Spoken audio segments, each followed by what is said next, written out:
Bienvenidos a un nuevo video del canal Resolviendo Matemáticas.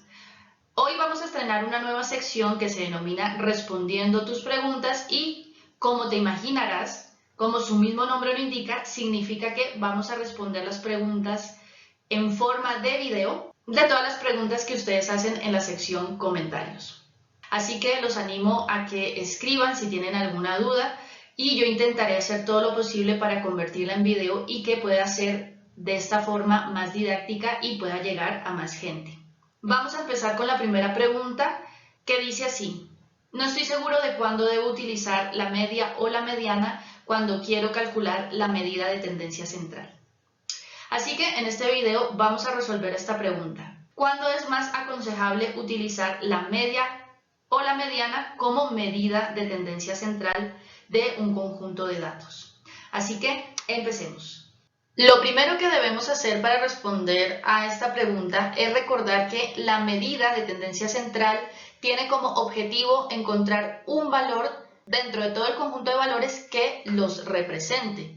Será más adecuado cuanto más cerca al centro se ubique con respecto a todo el conjunto de datos. De ahí el nombre de medida de tendencia central. En el ejemplo de la diapositiva tenemos un conjunto de datos, 13 valores en total, empezando por el 44 y terminando por el 403. He calculado dos medidas de tendencia central, la mediana y la media.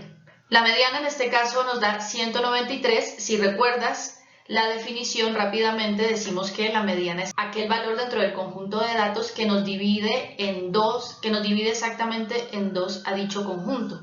Esto quiere decir que a la izquierda y a la derecha de 193 tiene que haber el mismo número de datos y efectivamente es así. Si los cuentas hay 6 valores a la izquierda y 6 valores a la derecha. Así que con la mediana no es necesario realizar ningún cálculo, simplemente cogeremos el valor que divida exactamente en dos el conjunto de datos. Por otro lado tenemos la media. La media sí necesita un cálculo, es un poco más complicada y consiste en sumar cada uno de los valores del conjunto de datos y luego dividirlos entre el número total de ellos. Este concepto es con el que estamos más familiarizados. Siempre nos explican como primera medida de tendencia central la media, dejando un poco rezagada a la mediana y a la moda. Aquí en las definiciones y en la manera en que calculamos la mediana y la media podemos darnos cuenta de una de las grandes diferencias entre ellas dos, y es precisamente que la media utiliza todos los valores del conjunto de datos, lo que nos da más información sobre estos datos, que es lo que como investigadores necesitamos obtener, mientras que la mediana presenta esa desventaja, puesto que simplemente nos da un valor que divide exactamente en dos a los demás valores y dejándonos sin información sobre el resto de valores del conjunto de datos. En este caso ya podemos ver que hay una primera ventaja de la media con respecto a la mediana. Al calcularla nos da más información sobre el conjunto de datos que la mediana. Por otro lado, tiene otra ventaja y es que muchos cálculos y muchos métodos estadísticos se basan en ella, en ese valor, en la media, por lo que generalmente estamos interesados en utilizar la media como medida de tendencia central. Aquí si hiciéramos un primer análisis media versus mediana, diríamos que la media va llevando la ventaja en este momento.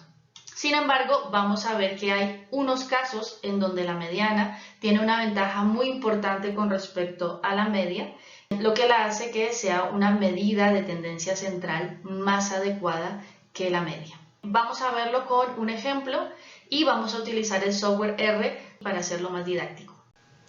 Vamos a hacer este ejercicio utilizando R. Aquí yo ya tengo escritos los datos para que no perdamos tiempo escribiendo cada uno de ellos. Los tengo en esta ventana que se denomina script, donde podemos apuntar todos los datos y todos los comandos que utilizamos en R, lo que nos ayuda mucho a ahorrar tiempo y a tener una idea de cuáles fueron los comandos que utilizamos a lo largo de todo el análisis estadístico. Entonces, paso los datos a la ventana, a esta ventana en donde vamos a hacer los cálculos de la media y la mediana. Como puedes darte cuenta, le di el nombre de datos a el vector que tiene todo el conjunto de datos al que le vamos a calcular la media y la mediana. Son 31 datos en total, empezando por 5,2, 6,5, 6,9, etc. y terminando en 28, 34 y 125. Vamos a calcular la mediana. Lo único que hay que hacer es llamar la función median, que en inglés es mediana, e indicarle el nombre del conjunto de datos. En este caso es datos, e inmediatamente nos da el resultado, que es 11, o sea, este valor. Quiere decir que es este valor el que divide exactamente en dos al conjunto de datos. A la izquierda habrá 15 valores y a la derecha otros 15 valores. Bueno, si estás interesado en conocer más sobre la mediana utilizando R, te aconsejo que hagas clic en el enlace que está apareciendo ahora mismo. Ahora seguimos con la media. Lo único que tenemos que hacer es llamar también a la función min, que en inglés es media o promedio, e indicarle el nombre del conjunto de datos, que en este caso es datos. El resultado que aparece, bueno, tiene bastantes decimales, nos vamos a quedar con 2 de ellos nada más, así que podríamos decir que la media es 16, o sea, este valor que aparece aquí. ¿Qué es lo que podemos observar?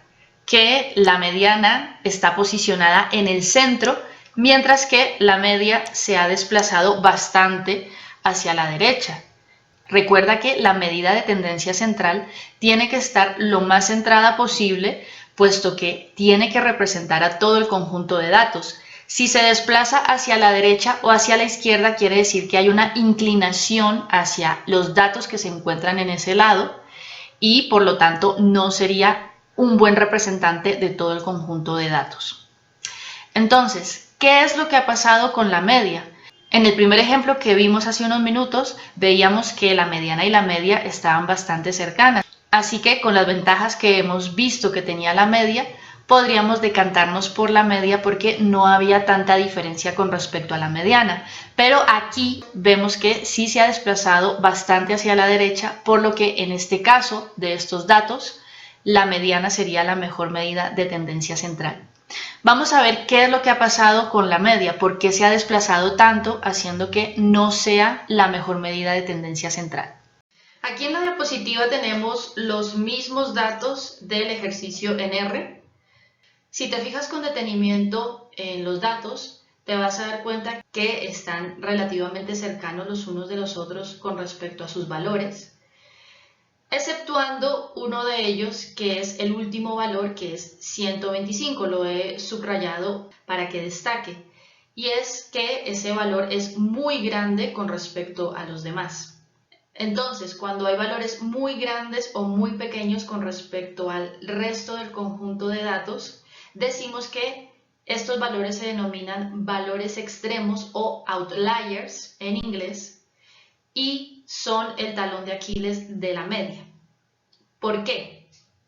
Porque la media es muy susceptible con respecto a estos valores. Si hay valores muy grandes o muy pequeños, va a tender a desplazarse o a moverse hacia donde encuentre mayor peso, lo que hace que se desplace del centro y que no sea una buena representante de los datos. Al contrario, la mediana es una medida robusta. Esto quiere decir que se intenta mantener firme aunque haya valores extremos, sean muy pequeños o sean muy grandes. La mediana intenta mantenerse en su posición y es más difícil que se desplace a como lo hace la media. Así que esta es su ventaja con respecto a la media, y además una ventaja muy importante, puesto que generalmente nuestros datos pueden tener valores extremos o pueden tener outliers, y es entonces aquí donde la mediana empieza a tener un valor más importante y la media empieza a flaquear, a tener cierta desventaja con respecto a la mediana. Concluyendo, entonces, podremos decir que cuando los datos siguen una distribución normal, una distribución simétrica en donde no exista ningún tipo de valor extremo, ningún outlier, la mediana, la moda y la media coinciden en el mismo valor, como podemos ver en la diapositiva. Es decir, aquí indistintamente podemos utilizar estas tres medidas de tendencia central, puesto que las tres coinciden en el mismo valor. Sin embargo, esta distribución es casi utópica. Generalmente nosotros no tenemos este tipo de distribución, sino que hay asimetrías, hay ciertos valores extraños o valores atípicos. Generalmente nos encontramos con distribuciones que no cumplen los requisitos estrictos de la distribución normal. Son distribuciones que ya poseen cierta simetría y dependiendo de la simetría vamos a ver si es mejor utilizar la media o la mediana. Aquí en este caso, que fue el primer ejemplo que vimos en este video, vemos que la mediana y la media no coinciden en el mismo valor, puesto que hay una cierta simetría, sin embargo están muy cerca la una de la otra. En este caso, cuando los dos valores no están tan alejados, debemos elegir la media con respecto a la mediana debido a las ventajas que ya habíamos comentado al principio, que son, primero, nos da más información y segundo, podemos utilizarla para cálculos y métodos estadísticos que generalmente nos interesa utilizar, como son los test paramétricos, por ejemplo. Y por último tenemos el caso en donde hay una mayor asimetría en la distribución de los datos debido a una mayor influencia de los outliers, lo que hace que la diferencia entre los valores de la media y la mediana se haga más grande, más evidente, y que la media, al ser más susceptible que la mediana a los outliers, haga que se desplace del centro hacia la izquierda o hacia la derecha, y entonces sea la mediana la mejor medida de tendencia central en estos casos, puesto que intenta mantenerse en su posición y si no lo hace, por lo menos no se mueve de una forma tan drástica como la media. Bueno, pues espero que con este video se haya respondido a tu pregunta y a la pregunta de muchos de los suscriptores y de personas que ven este video. Así que nos vemos en la próxima. Chao.